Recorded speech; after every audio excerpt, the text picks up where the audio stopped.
So today we are going to look at audit planning, risk assessment, and materiality.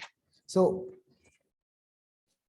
the key thing to understand when discussing this concept of planning and risk assessment is on the basis of the process of planning. And audit planning is categorized into different stages or the audit planning process. So the first one that we highlighted was that you have to obtain a knowledge of the client. So in this case, you get an understanding, obtaining an understanding of the background knowledge of the client. So this is what discusses the concept of audit planning, an understanding of the client. And in this case, you consider factors such as what we call the general economic factors, also the industrial factors and such. And then secondly, after gaining that knowledge, what you do is you obtain an understanding of the client's accounting and systems of control, obtain an understanding of the client's accounting system,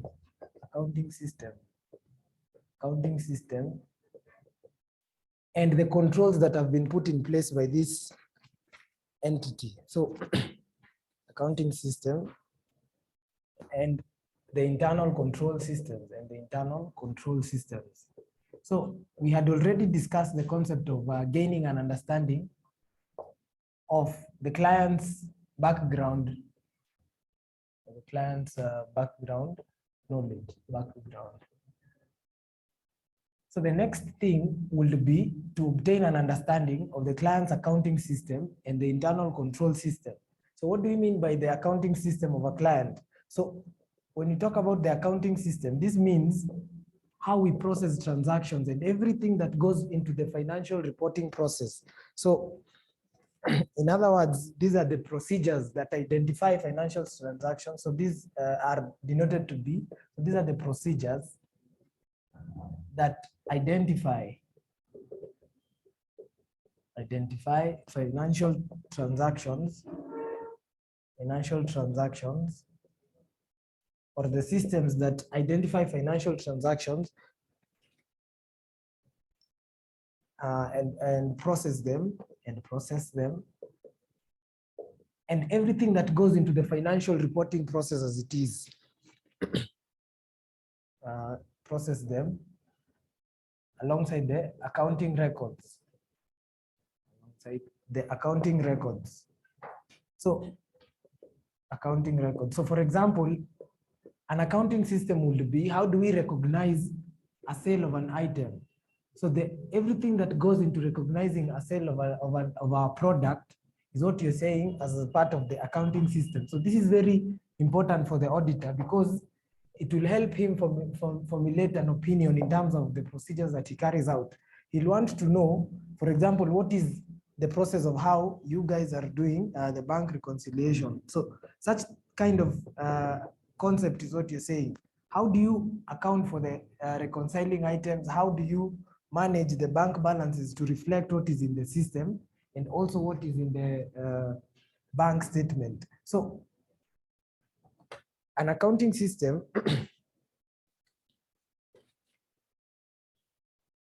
so in other words, an accounting system would help to identify, so an accounting system basically identifies the major classes of transaction,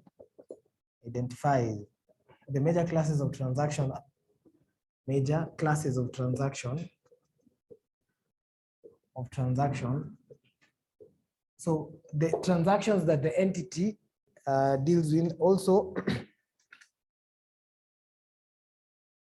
how transactions are processed, how transactions are processed,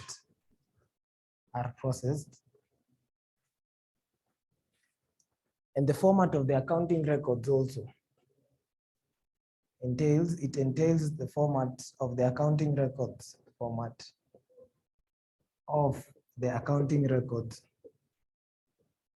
accounting records.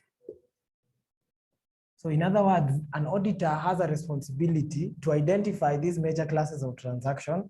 Also, he has a responsibility to understand how these transactions are processed, and also to know the format of the accounting records that this client also keeps. So this is the auditor's responsibility with regards to an accounting system that you're saying. So then also, we have the internal control system. So the internal control system, in other words, the ICS. So we are going to see this in full when you're talking about the use and evaluation of the ICS.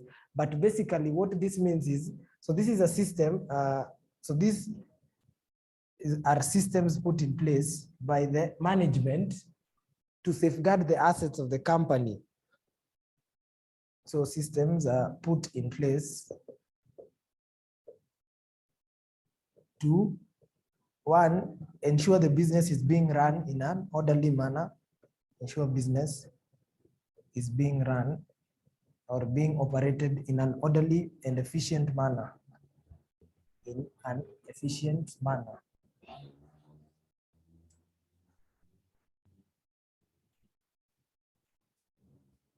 And then another thing is that also the internal control systems, they help to safeguard the assets of the company, also to ensure or to safeguard the assets of the company,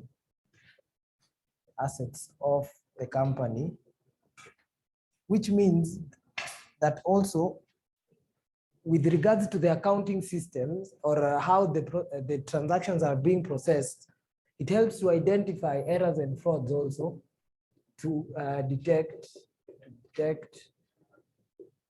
errors and frauds,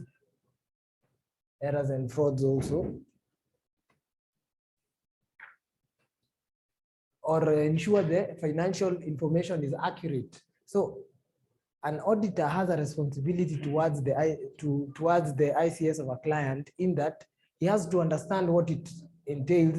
And one of the elements of an ICS is what we call the segregation of duties. So he has to see that different people in the organization are actually doing different forms of work. So he will carry out an evaluation to see if this is actually being done, alongside also the other ones that we said for authorization and approval. So the third part in terms of audit planning, the process that involves audit planning, is he performing a preliminary risk assessment.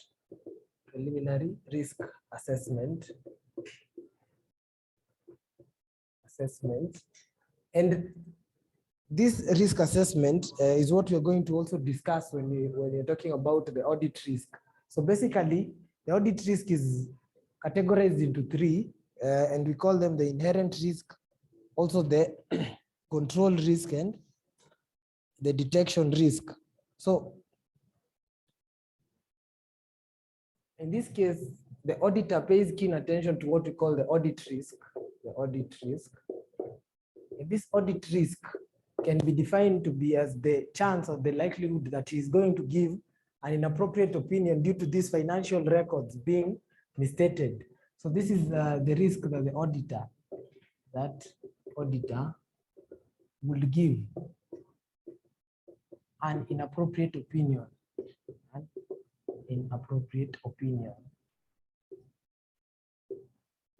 Due to the financial statements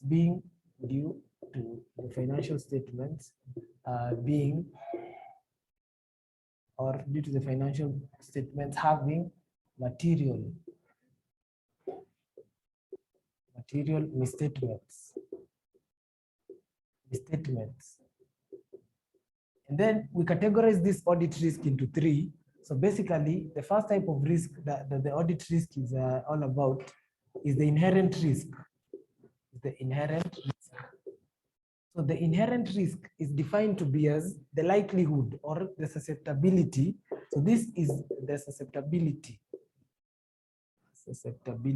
or the likelihood of individual account balances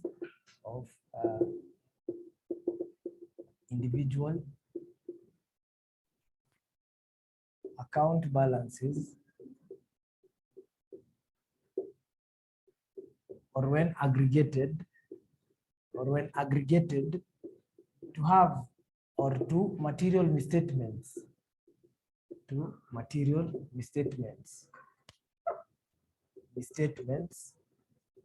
assuming there are no related controls. So this means that where we consider there are no related controls, or where we assume that there are no controls in place, that risk that already these financial statements contain the material misstatements. Now, when an auditor carries out an inherent risk assessment, he considers certain factors, inherent risk assessment. So this is in line with this point right here, the risk assessment. So he considers the materiality of items at the individual account balances or at the transactional level, or when aggregated, that is at the financial statement as a whole. So the factors that he considers can be categorized into two. So the factors at the transactional level.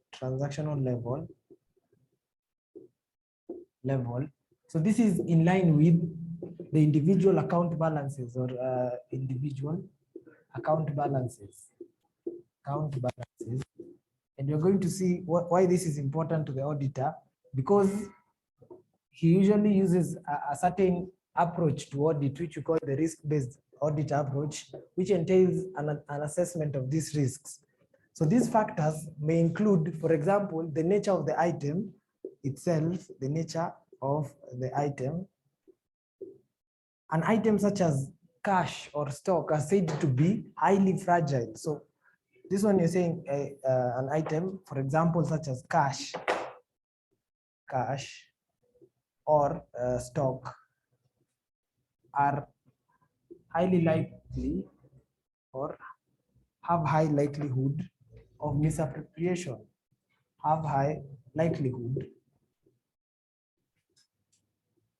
of being misappropriated.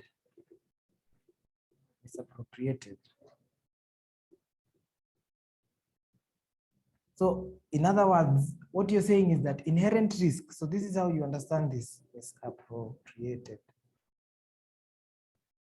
You're saying that the likelihood that already this balance from cash has material misstatements, because for example, if in the exchange of cash, chances are whatever you're seeing at the cash count in this entity already has material misstatement because of its nature or its volatile nature. So, and then another thing is in the basis of the complex accounts also, complex accounts may make the auditor to also review this kind of risk assessment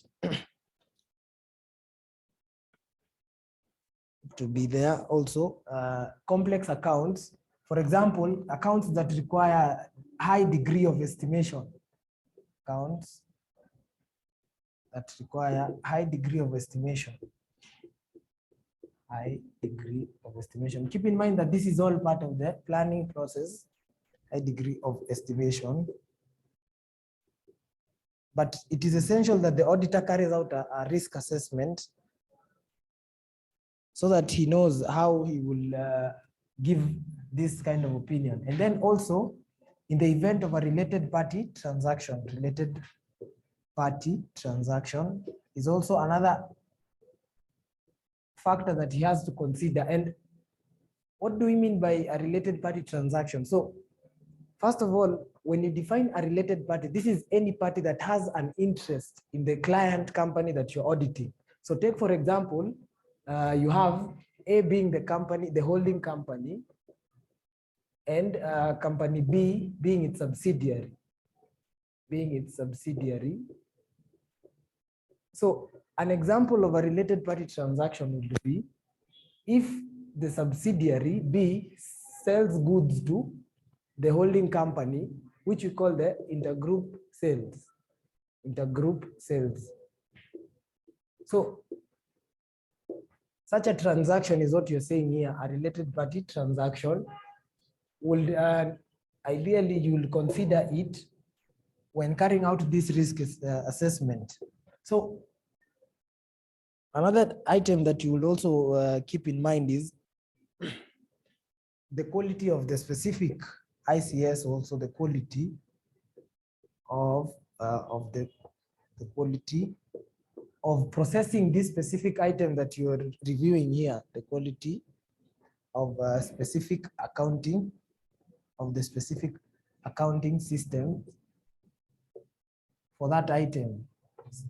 Remember, it's at the transactional level, a specific accounting system processing the specific balances, All of these are factors that he has to keep in mind when carrying out an assessment of the inherent risk. And then if there's any form of unusual transactions that have not gone through ordinary processing, unusual transactions that haven't gone through ordinary processing, ordinary processing. So this is the risk assessment that an auditor has to do, ordinary processing. And then the second one, now that is at the individual account balances. So now we look at the inherent risk, this risk or the susceptibility or likelihood of material misstatements when aggregated. So at the financial statement as a whole. So the factors to consider, at the financial statements as a whole, or at the entity level, at the financial statement as a whole.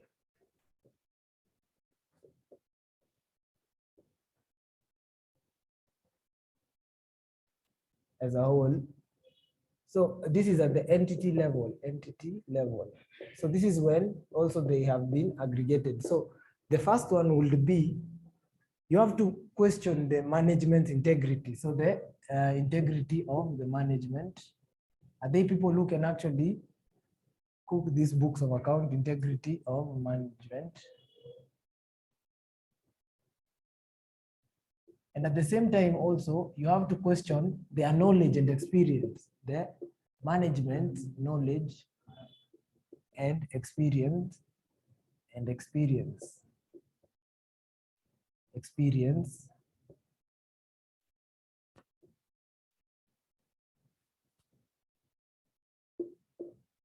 management knowledge and experience also, because that will dictate how these transactions have been processed also, and if there has been any recent changes in management. Because with the new management, then there comes also different ways of having accounting systems. So, and then also at the entity level, you will consider the nature of the business itself and the kind of risk that it poses, nature of the business, and at the same time also, any form of significant related party balances, significant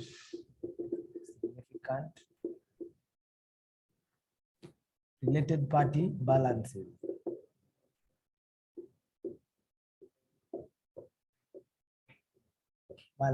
And transactions. So this question was actually asked in a previous sitting.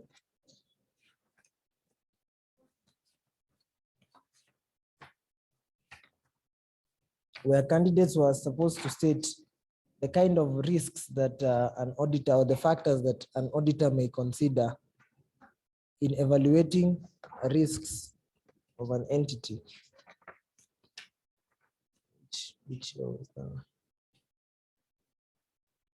So yes, this was tested in May 2014, question May 2014, question 3C. Question 3C. So for those of you who don't have the past paper, I will read it out for you. So it says, as the lead auditor, in the audit planning process of a company, T Limited, you wish to consider audit risk at the financial statement level. Highlight 5 factors that you will consider in determination of audit risk at the financial statement level. So this is at the financial statement level or at the entity level. And then the other type of risk that is there is what we call the control risk assessment. And in this case, what the auditor does is that he assesses the control risk. So what is the control risk in this case? So the control risk is defined to be as the risk that the financial statements already have material misstatements because of the internal controls failing to detect and correct such material misstatements. So in this case, so this one you're saying, so this is the risk. This is the risk that material misstatements will occur, material misstatements. Remember, all of them are in line with the audit risk. So whenever you are defining them, you will have to state the concept of material misstatements at the end of it, because they are the types of audit risk that exist. So it's the risk that material misstatements may occur due to the internal controls failing to detect and correct them on a timely basis. Will occur, and the internal control systems will fail. You can say, and the internal control systems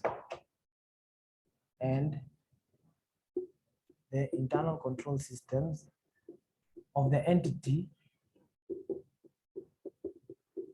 will fail to correct,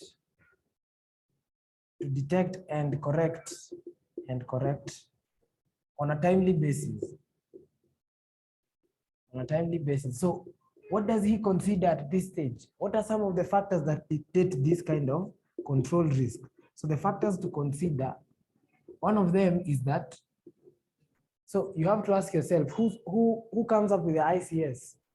Who sets up the ICS? It's the management. So the attitude of them towards setting up controls is a factor that the auditor will consider. So the first one, you will say the control environment, or the control environment. How is the management more likely to institute controls? So this is the management's attitude towards control. Are they more receptive towards having controls, If not, then you will know that the control risk in this case is said to be high. And then also at the same time, one of the things that you will look at is what I had mentioned, the aspect of segregation of duties. Is there any form of segregation of duties? If not, then the control risk is high. Because, for example, if you were to say this, let's say you have one person, let's say you have one person who's preparing, let's say the accounts receivable, on the side of the account receivable. So this person is the person who's making let's say the bank reconciliation. So such an individual would have an influence on the bank balance of the entity that is to be transferred to the statement of financial position. So if we have the same person who's doing this, who's making the bank reconciliation and also preparing the statement of financial position, chances are if he had an error here and he did not pick up on this, then the same will be carried on to the balance sheet. So the control risk in this case, if there is no segregation of duties, will be high. So that is, we're going to see this in detail when you're looking at evaluation of the internal control system and use of the internal control systems. And then also, one of the things that an entity may have is the internal audit department. Now, the internal audit department, their main work is to conduct an appraisal of the operations of the entity and the systems and give recommendations on the same. So if these people are the ones who come up with the systems and regularly review them, you'll also check their effectiveness so that you establish the control risk. So effectiveness and efficiency of internal audit. And remember, an internal auditor is an employee of a company. Is not necessarily an independent contractor. So, and then also the quality of the specific ICS and the quality of the staff, quality of the specific controls, the specific internal control systems. And lastly, also the quality of the staff. Are the people actually trained to detect these kind of errors and frauds? Now, that is on the control risk. That is still on the third part of the audit planning process. And the last kind of risk that is there is what we call the detection risk. So these two, you'll find that these two, they are being, these two types of risks, inherent risk and the control risk, they are defined to be those types of risks that the auditor has no control over. Because as you can see, this one is the likelihood of the balances to have material misstatements, assuming there are no related controls. The control risk, the ICS of the client will fail to detect these errors. So the other type of risk is the one that he has control over, which we call the detection risk.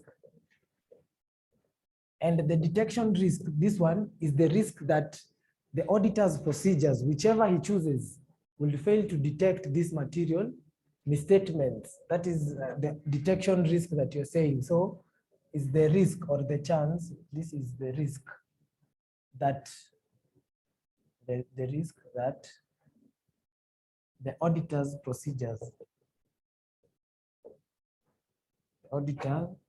the procedures the auditor chooses,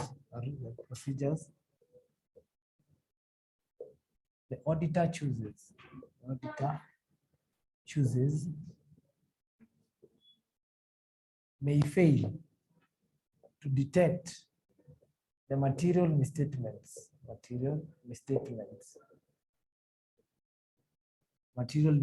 This is the same as the ones that we had highlighted. So what then are some of the factors that he considers at this risk? So the factors to consider will mean, remember, he's the one choosing these procedures, so he has control over them. So one of the factors that he will consider would be on the basis of the nature of the engagement,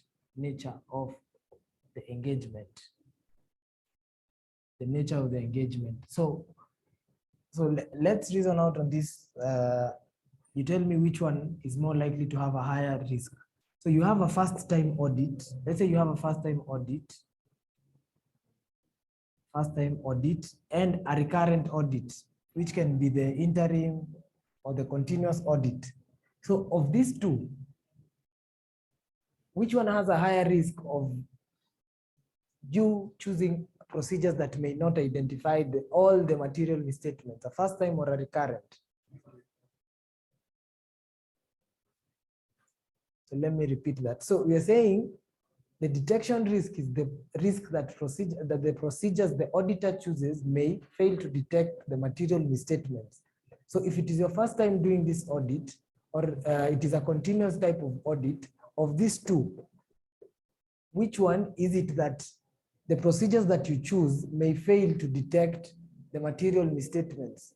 It is the first time, because you do not have that kind of knowledge about the client as much as the recurrent type of audit. So the nature of engagement also dictates the type of or the extent to which the detection risk occurs. And then, so that is what you're saying. So the first time audit, has a higher detection risk, has higher detection risk.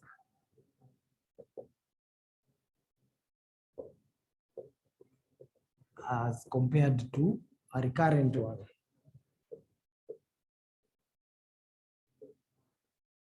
And at the same time, so another factor to consider is if there is any pressure on the auditor to complete the audit work, to complete the audit work, he may limit the procedures to be conducted, the audit work also to be conducted. And then also the complexity of the specific balances, complexity of specific balances. And lastly, also what we call the inherent limitations of an audit. Inherent limitations of an audit. So what do you mean by inherent limitations? These are the same reasons why we cannot give an absolute level of assurance. For example, the use of selective testing. Also, the other one was that the use of personal judgment. Those inherent limitations may also be considered in this kind of detection risk assessment.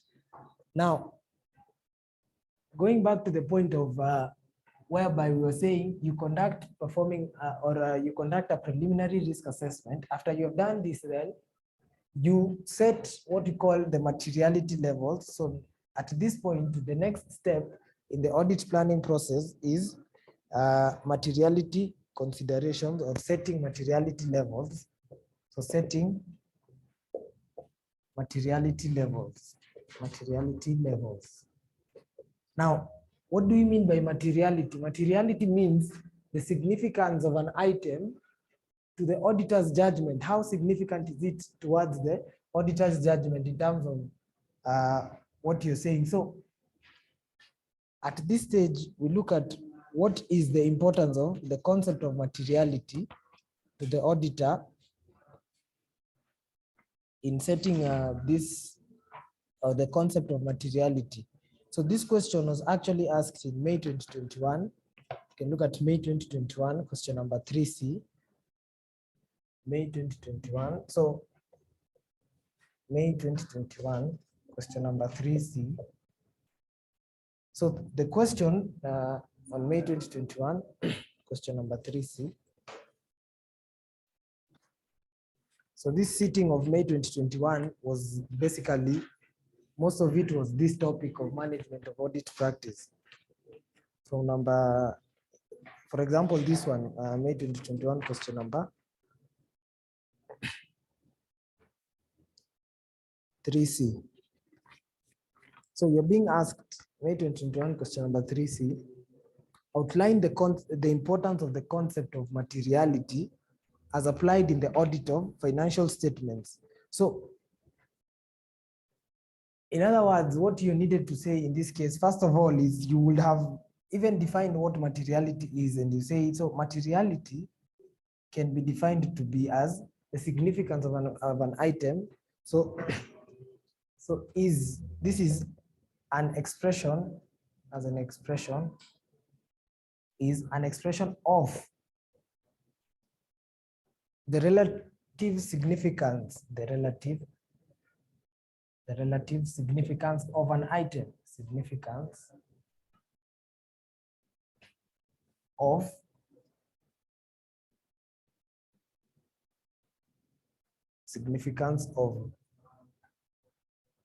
an item to the financial statements as a whole. Also, in the context of the financial statements and as a whole, in the context of the financial statements as a whole. Now, significance means also the importance or significance or the importance of material of an item or a matter in the context of financial statements as a whole. So what does it mean for an item to be said to be material? So if an item is omitted and it influences the judgment of an auditor, that item can be said to be material in nature. So you would have said also, a matter is material, or in other words, a matter is material, if a matter is material, if its omission influences the decision of an auditor,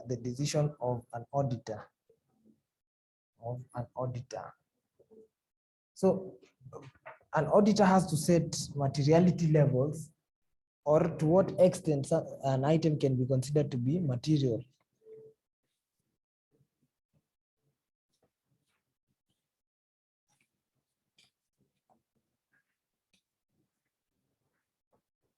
So another point that you will have said is also there are some instances when you can see an item being a material or immaterial, but when aggregated, it leads to an influence in the auditor's decision. So this is what you're saying. For example, just to make this concept to be a bit easier. So we're saying, so let's say you have a revenue of an entity of an amount of 200 million, and then you identify that there's an error.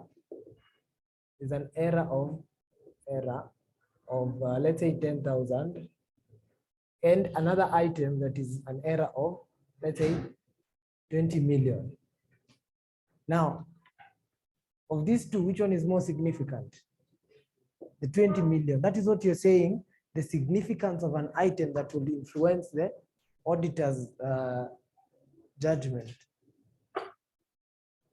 So how do we set those materiality levels?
So another importance of this is that so the materiality concept also, it helps to identify such matters. For example, what you have stated under that revenue. So if such an item such as the 10,000 is identified individually, remember the aspect that you're saying that when aggregated also to contain material misstatements. So also when aggregated. So if such an error, if individually identified was immaterial, materiality concept is important such that if there are several errors such as that one, that the auditor picks up on, if when aggregated, these items will turn out to be material. So the concept of materiality, or the levels that we set as materiality, is important in terms of knowing if the errors that were to be corrected individually would amount to them being material in nature. So, so another point that we would have said, so materiality is important. Is important to the auditor,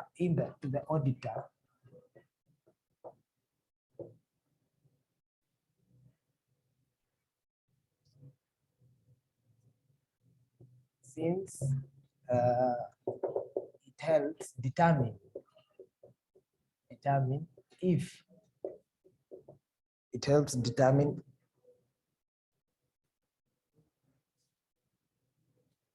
if the errors, individually identified,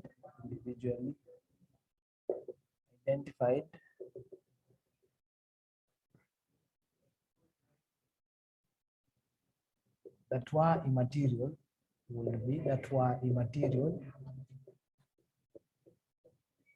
will be material when aggregated. When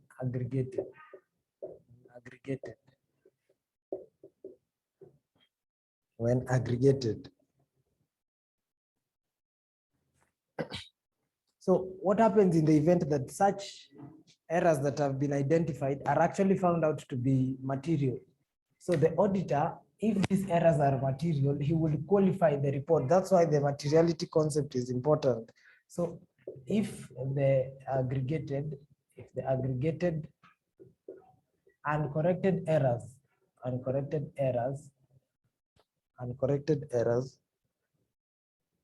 are material, then the auditor will qualify the report.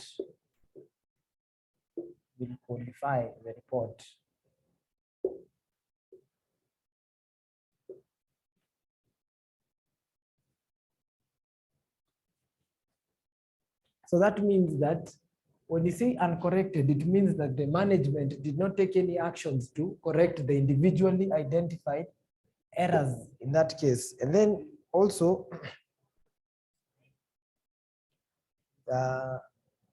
another thing that you can include there is that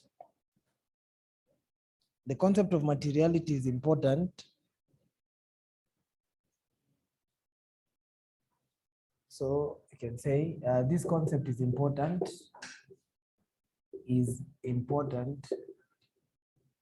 in identifying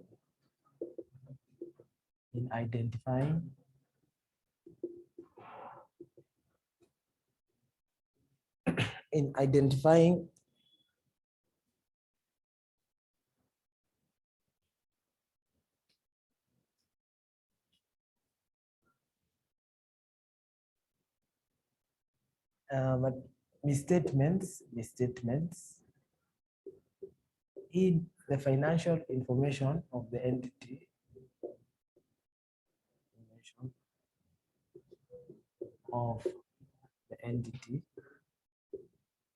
And also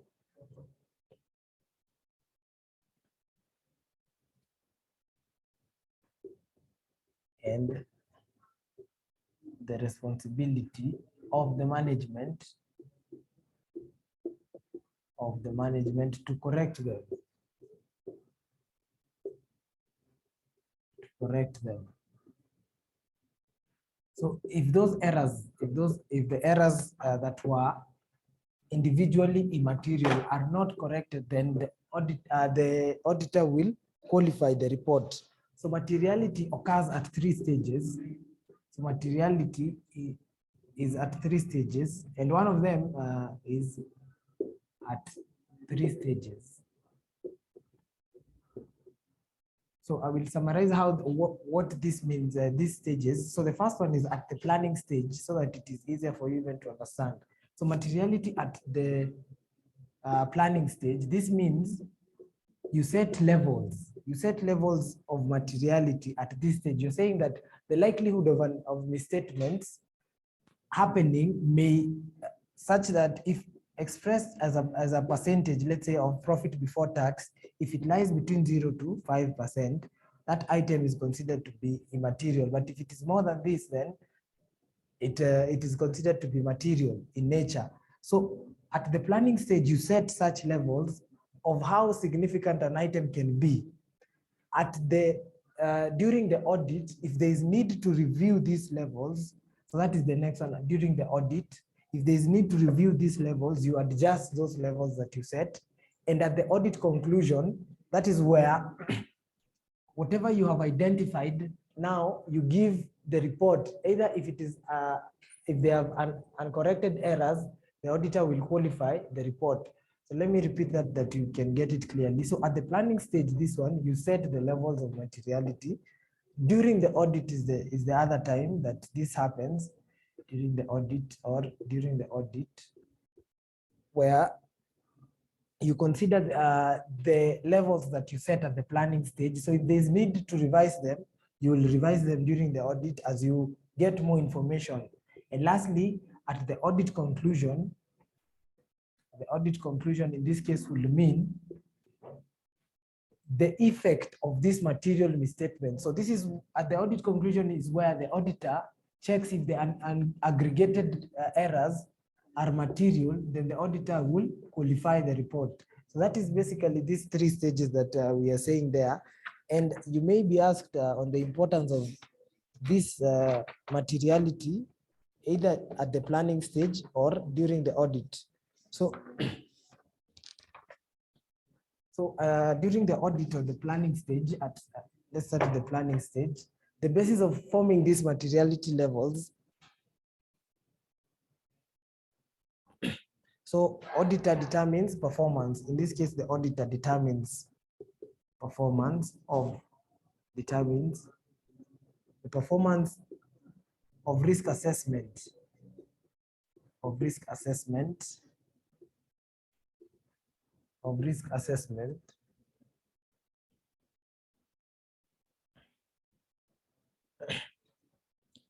and determining the nature of, and determining the nature, also you can say extent, the nature, extent, and the nature and extent, and the timing of the audit procedures,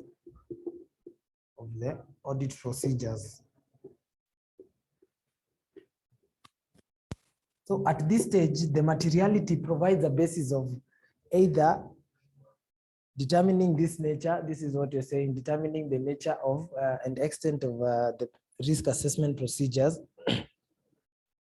And then also materiality is considered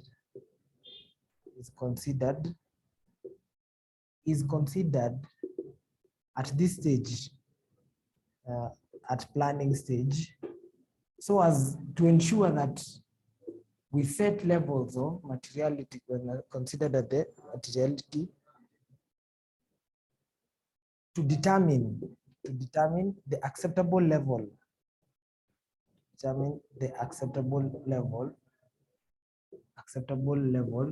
of materiality. So this is the key thing, to determine the acceptable level of materiality at this stage. So you set those cutoff points. And then during the audit then is where you review these cutoff points and see if they are actually being or useful in nature. So because as you conduct the audit, you'll realize some information that you probably did not have as and when you're setting this level of materiality. So that is a materiality during the audit.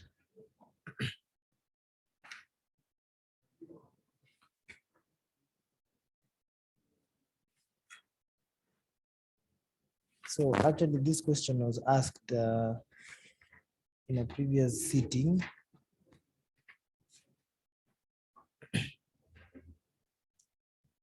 May 2018, question 4B.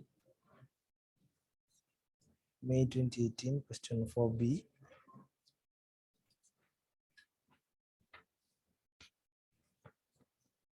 May 2018, question 4B.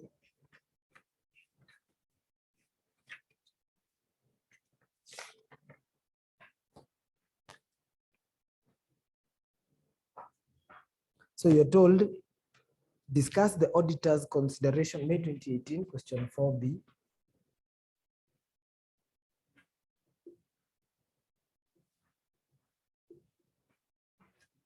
Question 4B, you're told, discuss the auditor's consideration of materiality at the planning stage and the overall review stage of an audit, 6 marks. So this is how you answer such a question. To get the full marks is you will have to state what materiality at the planning stage entails, and that the auditor determines an acceptable level of materiality, and what is the purpose of materiality at the planning stage.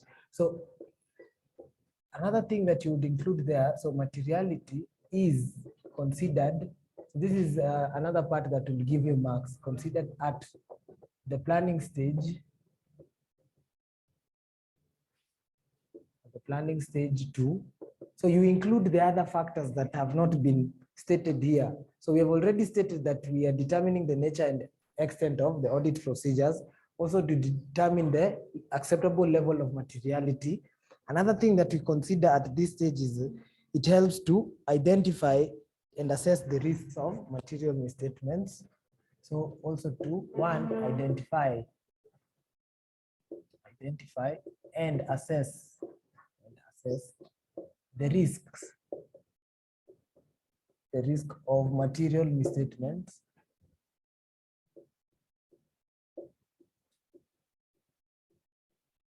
And at the same time also, this materiality at the planning stage helps to determine what we call the planning, or to determine the staffing requirements, Remember, you are making plans on how to conduct this, extend these procedures. So you'll also have to have the enough manpower to conduct these procedures also. So those are some of the points that you would have included there. Now, during the audit, in this case, during the audit, materiality during the audit would mean during the audit, he evaluates the audit. So this is when you're conducting the audit as it is. So during the audit, the auditor revises materiality for the financial statements as a whole. So in this case, the auditor revises the materiality, these levels that he had set, materiality of the financial statements as a whole, and at the same time also at the specific individual classes of transaction.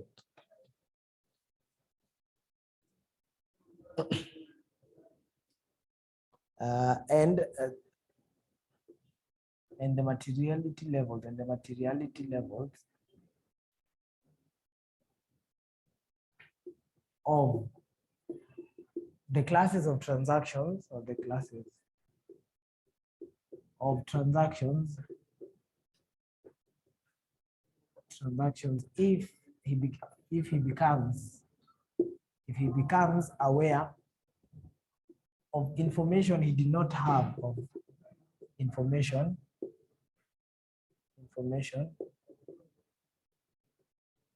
he did not have at the planning stage.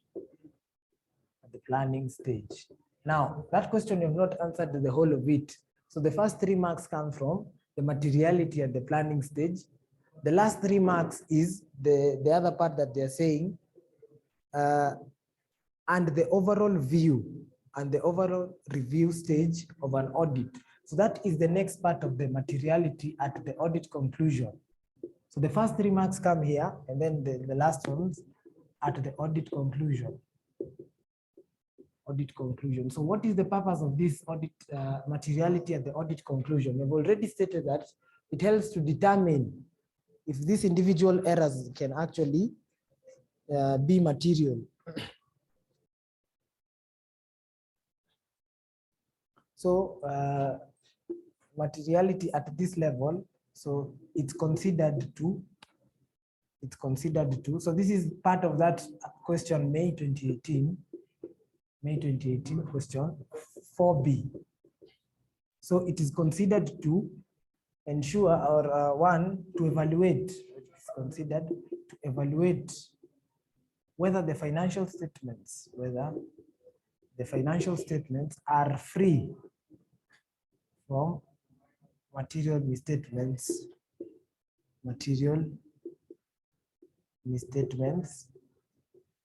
Secondly, also to evaluate if the individual immaterial errors when aggregated are material. So to determine whether the uncorrected errors when aggregated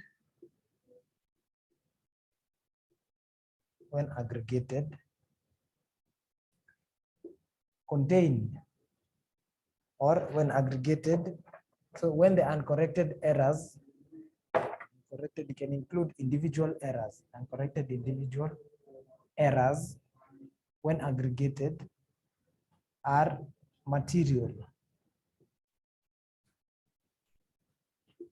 And then, so by listing at least 3 reasons why we have to do this, you will get the full marks. So the third one, you can say this point right here: if the aggregated errors, uncorrected errors, are material, then the auditor will qualify the report. And then also to determine what to report to the, to determine what to report to those charged with governance, to those charged with governance, among others. So these are some of the reasons why you consider materiality at those specific points. And then how then do we set these levels that you're saying? So we set the levels of materiality in different ways. And some of these ways that you're saying is that you express an item as a percentage of another. And you're going to see practically how that can happen. So the levels that you're setting here, these are to determine the acceptable levels of materiality. That is, how do we come up with those items or levels that you're saying? So the criteria for judging if an item is material can be said to be: one, we have the value criteria. So for the value criteria, this is the item is expressed as a percentage of another. So, so in this case, materiality is expressed as a percentage,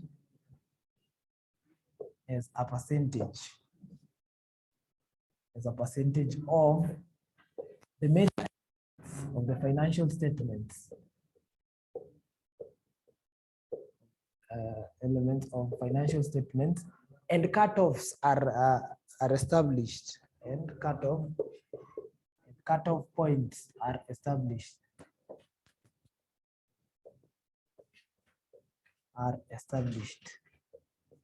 So we're going to see practically how this may happen. So you have the item which is expressed as a percentage of, this is item expressed as a percentage of. So we can have the profit before tax. Also, we can have the profit, the net profit after tax. So this one we can write in full so that we do not forget. So the net profit before tax. So looks something like this. The item expressed as a percentage of, and the materiality cutoff point, which means, so materiality cutoff point. So as if the item is expressed as a percentage of the net profit before tax, what happens is that if the item is more than or equal to 5%, that item is said to be material in nature. And then if the item is expressed as a net profit after tax, the threshold is that it should lie in between 0.5 to 1% for it to be considered to be immaterial. And then another item that it is expressed as a percentage of is turnover, or what we call turnover. So this is also the sales. When we talk about turnover, is the sales. And we're going to see this when we are doing a question on this, also how to express these items. And at the same time, the total assets and the net assets, the total assets. This is 2 to 5%, and the net assets, it has to have a threshold of 1 to 2%. So there is a more practical approach to this, where you're given a case and then you're told using applicable or set materiality levels, explain the effect of these items.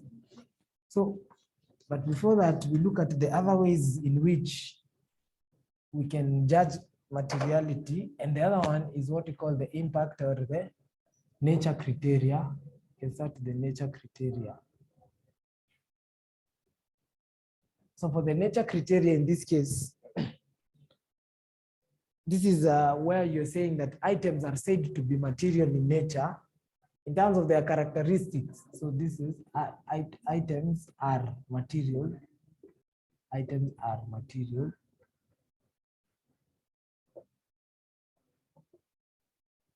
due to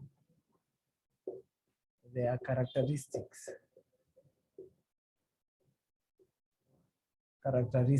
So for example, if a director, any transactions regarding a director and a company is material.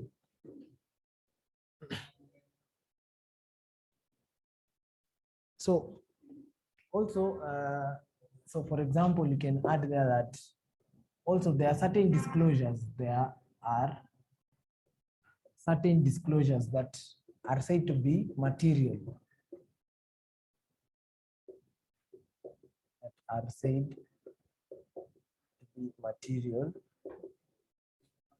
And these disclosures are, for example, where we have liquidity covenants, liquidity or debt covenants. This is a material item. Also, if the company decides to make share-based payments, this is an item that is material in nature, that it has an influence on the auditor's judgment. And then also in the event that there has been any form of going concern disclosures. Going concern disclosures.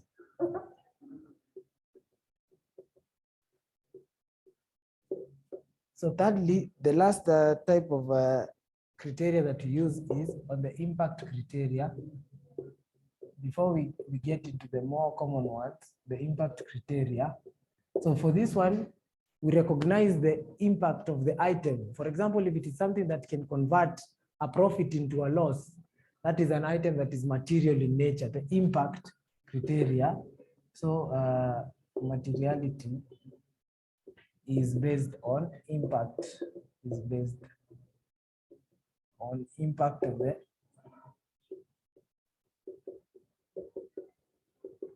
item.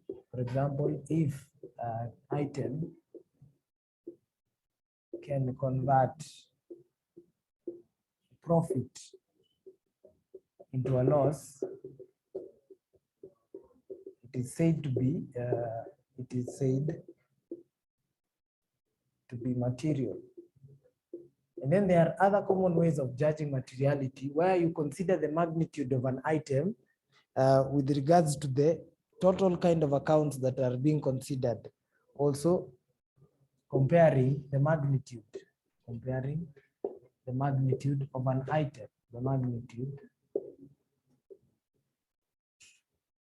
of the item with the overall view, the item with the overall view given by the accounts. So you are estimating how is this item significant when put across with the other types of accounts. And then also comparing the magnitude of the item,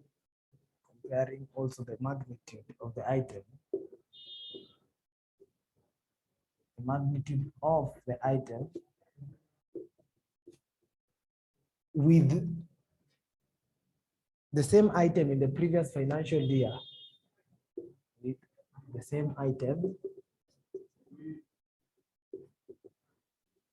in the previous financial year to see how significant such a change is. Financial year. Financial year. So, in other words, you will also consider the cumulative effect of this item on the financial statements.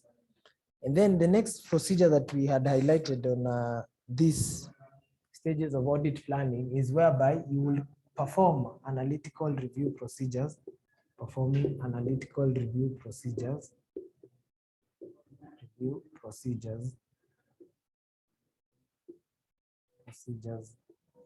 So what do we mean by analytical review procedures?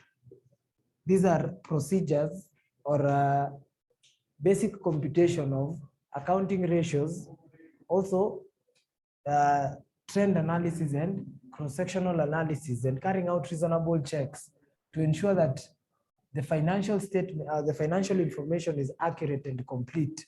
So at this stage, this is where the auditor performs such analytical review procedures. So that means that when he's calculating or he's coming up with these analytical review procedures, he does them at 3 stages, which I want to also evaluate. So this one you're saying analytical review procedures. This one entail computation of significant ratios,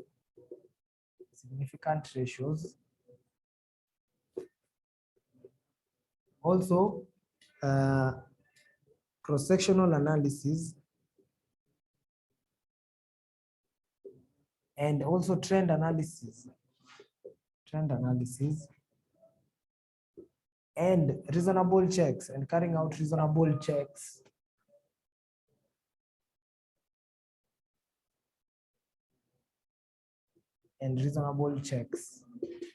So these reasonable checks are to ensure that the financial statement or financial information are correct or are accurate. So in other words, the whole purpose of conducting the analytical review procedures is to identify any form of fluctuations from what is required and what has been actually provided. So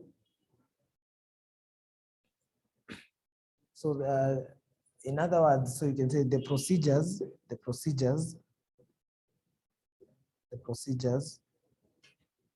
encompass or involve or include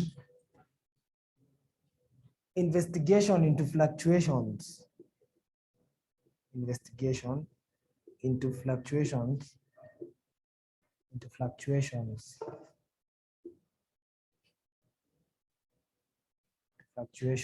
Fluctuations means how much they deviate from the expected results. Fluctuations that are inconsistent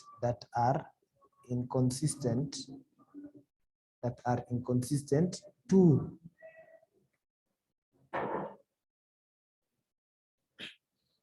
the relevant information that is expected. To the relevant information that is expected. So what are some of the examples of such procedures? Now, examples of these analytical review procedures would mean, for example, what you're saying, if you check the performance of a company against its budget, that is a form of analytical review procedures. So, for example, comparison of what you're saying of financial information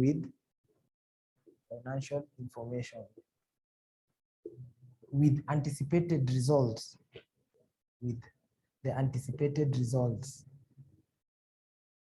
So that means, for example, you check for the month of June, have we been able to meet the budgets that you're saying for anticipated results? For example, counter-checking them against budgets or forecasts, such as budgets or forecasts.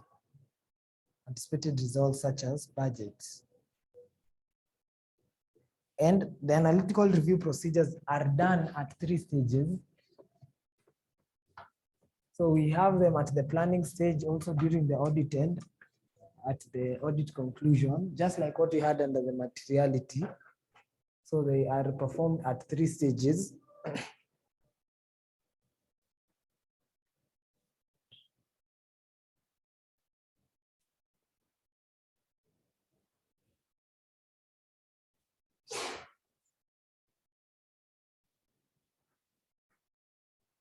So you can say they are performed at 3 stages. They are performed at 3 stages. So the first one is that at the audit, at the planning stage. So this is the one that we'll focus on for now. And then also at, or during the audit. And lastly, at the audit conclusion. So what is the implication of this at the planning stage? What is the importance of carrying out the analytical review procedures at the planning stage? So one of the reasons why it is important to do so is to evaluate or to identify the risks that you may encounter. And this question was actually asked also in a previous sitting.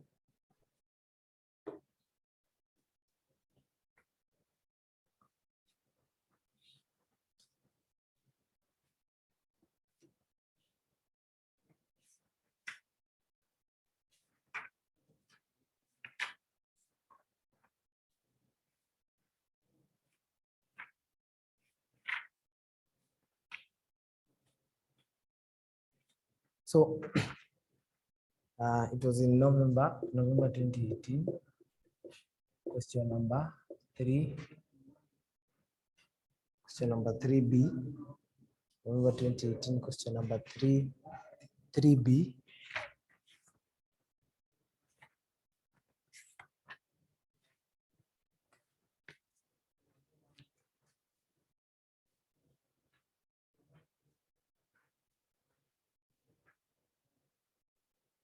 So you asked the analytical procedures consists of evaluation of financial information made by a study of plausible relationship among both financial and non-financial data. They range from simple comparisons to the use of complex models involving many relationships and elements of data. They involve comparison of recorded amounts of ratios developed from recorded amounts to expectations developed by the auditors. So you're told to describe 4 broad objectives of analytical review procedures. So before we even go ahead, we can look at that question. So the 3B, what are the objectives of analytical review procedures? So the first one is to obtain an understanding of the client's business, That means that when he conducts this analytical review procedures, he gets an understanding of the client's business. Also, to determine the extent of the risk assessment procedures to be done, to determine the nature, timing, and extent of the risk assessment procedures to be done.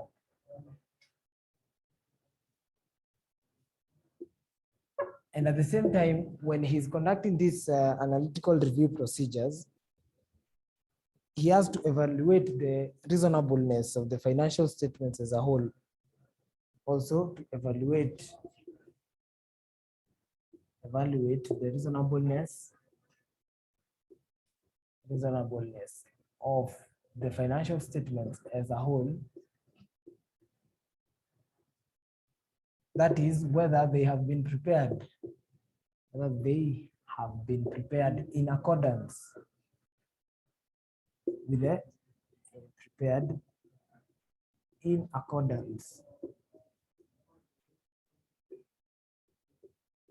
the identified financial reporting framework. And also another reason why you have to conduct the analytical review procedures would be to ensure the validity of the going concern assumption, also to ensure the validity of the going concern. So this has included all of these stages that you're saying. These three stages, the whole objectives of the three stages to evaluate the validity of the going concern basis of accounting of the entity. Now, coming back to the point where we were saying that the analytical review procedures are done at the planning stage, and it's basically to identify these risks. So at the planning stage, they help to identify at the planning stage. At planning stage, they help to identify the risks. That is one of them. One, to identify the risks. Identify the risks that the entity may have, and at the same time also to assess the problematic areas, also to assess also the problematic areas that you may encounter during the audit. So in other words, the planning stage is very essential because it dictates what will happen next. And then also to determine the staffing requirements and the amount of time that will be required for the audit, also to determine the amount of time required for the audit. And at the same time, you will have to also to determine the staffing requirement. Now, once this has been done, staffing requirement, the auditor comes up with the audit strategies and approaches. So that is the next part after that aspect. So the next one is, once you have come up with these procedures, or you have formulated these procedures and you know what is needed to be done, is you prepare the overall audit strategy. So this was tested last sitting, preparing the overall audit strategy, in which case you are asked to prepare an audit program, audit strategy, and an audit plan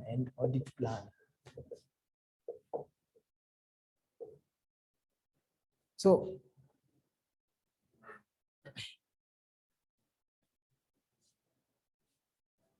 what is an audit strategy? So an audit strategy is the methodology that will be used in undertaking the audit.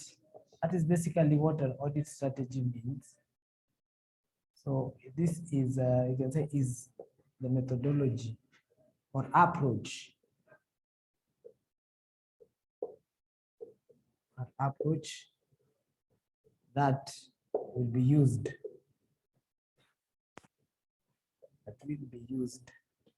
In conducting audit. So in other words, it sets the audit, it sets the direction and the scope of audit. Direction and the scope of audit. Another thing is that for this kind of audit strategy, it dictates how the audit plan would look like. So the audit plan on the other hand, so this is a more detailed a more detailed aspect of the audit strategy that states the nature and extent of the procedures. The more detailed aspect of the audit strategy.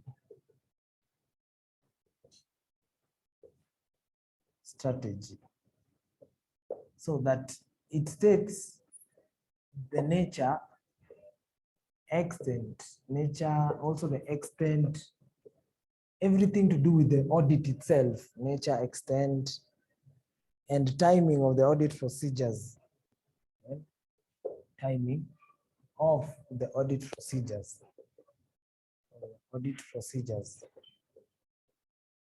To be conducted, of the audit procedures to be done. So when you're preparing this audit plan, you come up with the audit program to be done. So you consider certain factors when you're coming up with the audit strategy and the audit plan. For example, what are some of the tools that you're going to use in this audit? What is the characteristics of the engagement that is before you? And then the concept of materiality also comes in hand at that point also. Now, an audit program, on the other hand, so this is an audit program. On the other hand, so this one, so it's a breakdown of all the procedures that you're supposed to carry out. So it's a breakdown of the specific,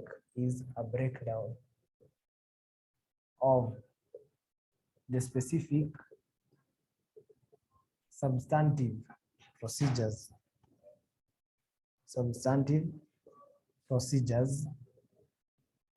The substantive procedures that will be carried out on each element of the financial statement. That will be carried out on each element of the financial statement. So you may be wondering, what then are some of the contents of an audit program that you are required to also know when you're formulating one? So the contents of an audit program would include, so this is contents of an audit program. In this case, they will include, the first thing that you have to have there is the name and address, of the audit firm. Also the name and address of the client firm. That is the second content, name and address also of the client firm. And I'm going to show you how the format of such would look like. So a separate audit program has to be prepared for each item that is included in the audit. And then also another one is the specific procedures to be done,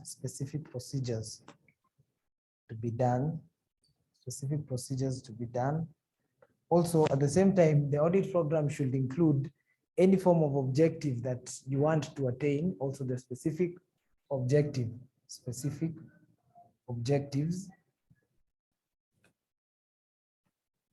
and the findings that you come up with, or the findings also, the auditor's findings, should have the auditor's findings, and the conclusions, the auditor's findings, and also the auditor's conclusion. So how does an audit program look like if you are asked how to formulate an audit program? So an audit program will generally look, so it will take the form of, also it has the auditor's initials, the one who made this program, auditor's initials. And at the same time, so let's say, so auditor's conclusion, and then auditor's initials is another one. Initials. And also another thing that is there is the date, the time and date that this procedure was done. So this is all in trying to ensure that you come up with the best kind of documentation that there is. So the format of such an audit program will be, for example, if you have, let's say you have the company, your company, the audit company is called ABC, the Certified Public Accountants. You state also the address of this company. The next one is the address, and it takes the form of a block form of a letter. So address, and then the client company is the next one, client company, and also the address of this client company. And then you have to state also another content here is the period for which period, the financial period. So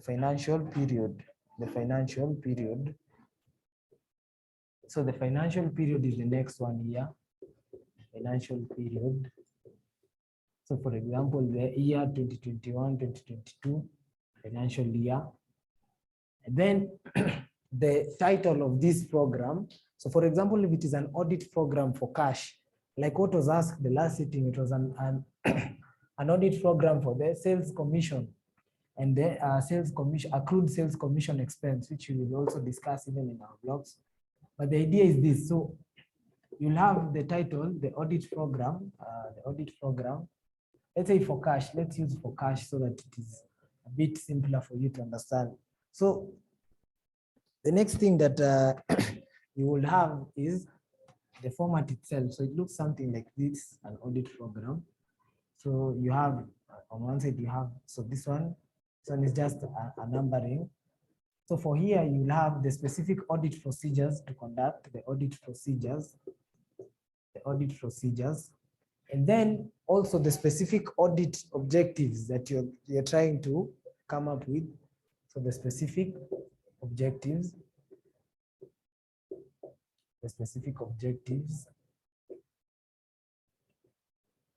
Also,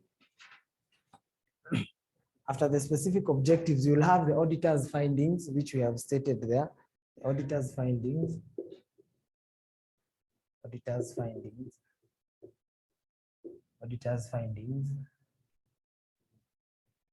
And auditor's conclusion.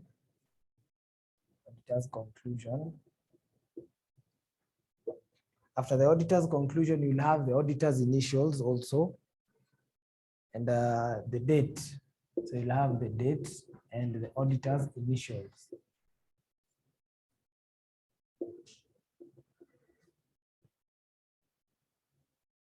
So you can say one of the procedures is, let's say you'll conduct, so you will say a test to verify the validity, or you can start with the, let's say on the basis of cash, you can say the count cash, or you can start with the count cash. Count the cash that is in the organization. So for this one, you will say to verify the amount available, to verify the amount available in the company.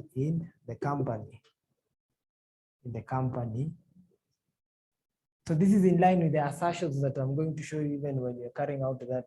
And then the findings, you will include them there also. So the finding, you will say, for example, when you're counting cash is, the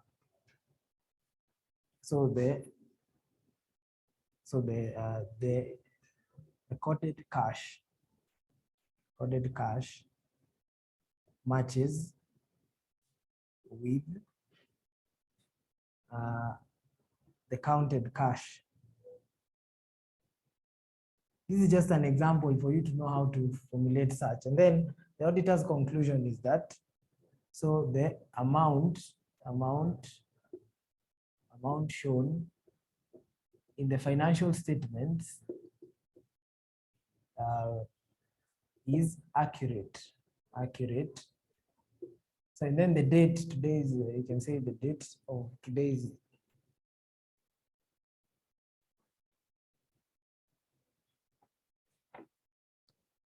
So 18th of June, 18th of June of 2022. Then you have the auditor's name or initials. So something like that. Or you sign off. So then you formulate another one like that for another procedure that you can have. So this is basically how you have been expected to do that question. So, but the idea is to remember the assertions. The assertions are the ones that will guide you in formulating these ones, because it's easier if you are saying, for example, well, this one is just to verifying accuracy. The whole concept of this procedure is accuracy. That's why the finding is on accuracy. The next one will be, for example, the existence. Existence will mean if you have a bank account, the findings, the date. Move on to the next one. At least 6 procedures would have gotten the full point. So that is on preparation of audit plan and strategy.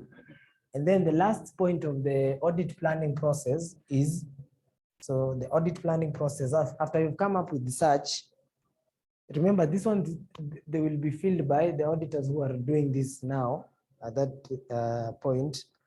But the idea is to formulate the specific objectives, and then how the findings, these ones will be done during the audit, findings and conclusion. So that is what you're saying. But the idea is to know the procedures and the procedures to conduct. Now, the next thing is the next stage after formulating a plan, you will prepare the time and prepare the timetables, the timetables, and also the budget, the cost budget and the timetables. Prepare the timetables and cost budgets. Cost budgets. So that is the next and the last stage in audit planning. So once you prepare the timetables, this means you are allocating work that is to be done by the engagement team. Now, once that happens, is that you see such a program, it will have the procedures to be done, the specific objectives. So the findings and conclusions will be done by these people who you have allocated the work to on the specific dates that they will include. So up to this point, this one is filled by during the audit, once the audit is being done. So that is on the audit planning, risk assessment, and materiality.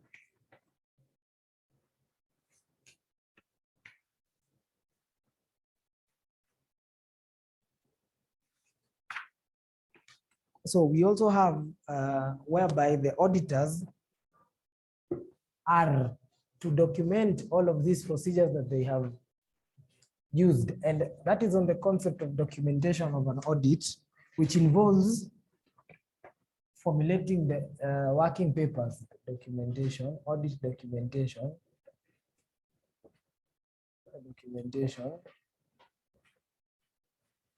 and this involves now formulating the working papers or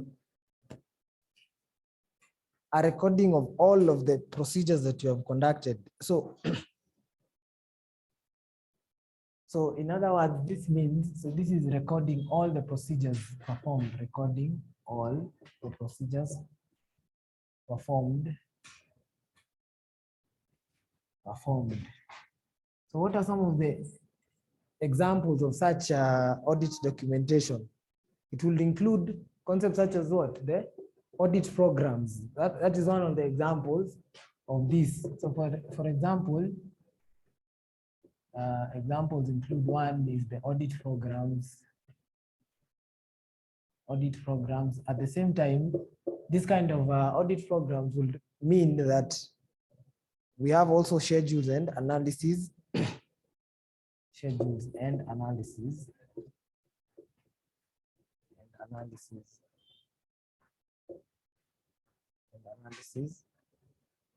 Also, the significant amounts that exist, also the significant matters, or a summary of significant matters. Summary of significant matters. Another thing would mean, let's say you want to confirm that the bank balance of an item or of a company has been shown to be 40 million. How would you confirm this amount? You will communicate with the bank itself. Now that form of communication with third parties is what we call the circularization. So circularization letters. Circularization letters is a form of documentation. Also, and then another form of audit documentation is correspondences or correspondences. So what we talk about correspondences, you'll hear this term a lot, is the communication between the auditor and the client, or any form of communication that has happened, be it emails, be it with verbal discussions in terms of minutes of meetings. Those correspondences, the communication.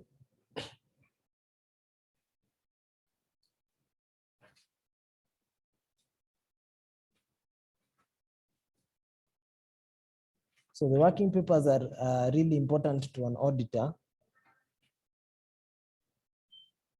because they show the work done. Also, they help in absolving him of any form of liability in the event that someone relies on his work and it was not included in the scope of work.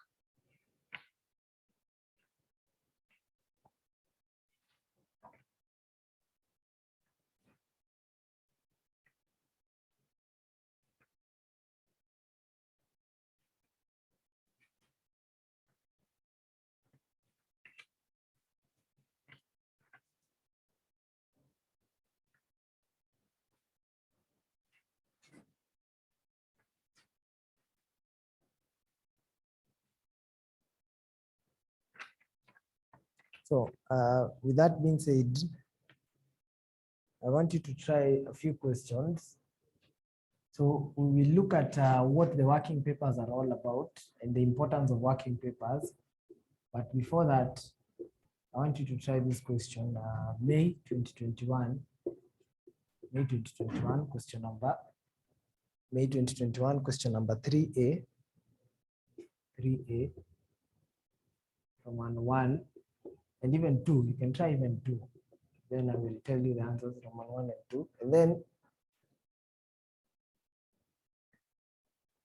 also November 2020, question 1B. Question 1B, November 2020, question 1B.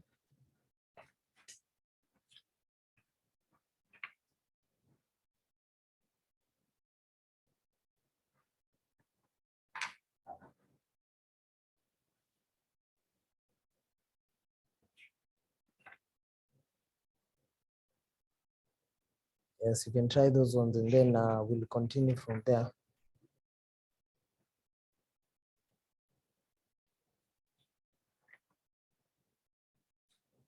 So the whole idea of this audit program is for you to identify the audit procedures and the specific objectives. So these procedures are what count, because what will be filled here will happen after the audit is being conducted. This is just an outline of how an audit program would look like. So the audit procedures and the specific objectives, the findings and conclusion, you do not have to necessarily fill them. But for the procedures and specific objectives, it's a must, especially at the audit planning stage. So we will come back to that even in our blocks. So we will continue from there.